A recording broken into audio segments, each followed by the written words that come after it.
Okay, I've made the decision to jump on here again and a little bit off script, a topic that may not be normal in how people are talking about China these days, but it is, I think, important because over the course of the past, 5 years or so, I'm ashamed to say that I have consumed more content than I wish I had from others on the topic of China.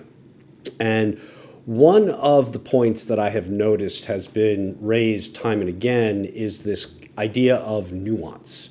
That when you talk about China, you need to have a nuanced conversation.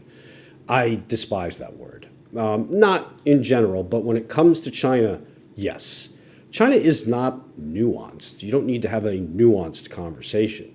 What's important is a recognition that China is just simply different. The recognition that it's a different market, a different economy, a different government, whatever you want to call it. And that seems to escape almost everyone. And what's fascinating, and I guess understandable, is that when you are watching content or listening to people talk about China, it is almost entirely coming from a Western lens.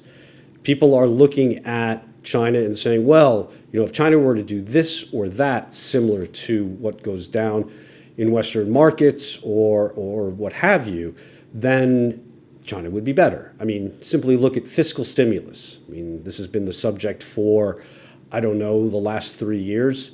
China is not going down the fiscal stimulus path, at least not in the same way that was the case. It will be different, not nuanced.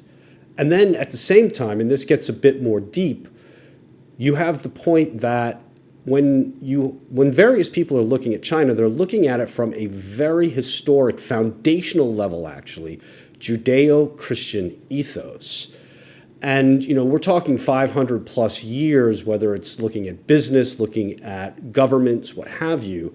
And there is this, I would say, arrogance that one system is better than the other, and if systems do not abide by this Judeo-Christian democracy, then it's not good. And I simply believe that this has influenced so many in terms of decisions that are being made, viewpoints on China, very shallow thinking on the actual subject, rather than trying to take a step back and actually recognizing just how different China is. When you're able to take that step, now we can agree or disagree, and I'm not here to pass judgment. People can have different opinions, that's fine. But I do believe that humility and a deep level of humility is required because it is so different. Again, not nuanced. And this you can see playing out even in the level of details that we do on a daily basis with clients, looking at China, how they operate, so on and so forth. Rather than accept the rules of engagement being different here in China, there is this desire to just implement global practices. None of this is going to work longer term. So I thought it would be worthwhile to jump on here to try and press to those who are looking at China that when they do so, ignore the nuance, focus on the difference. That's what matters. Have a great day.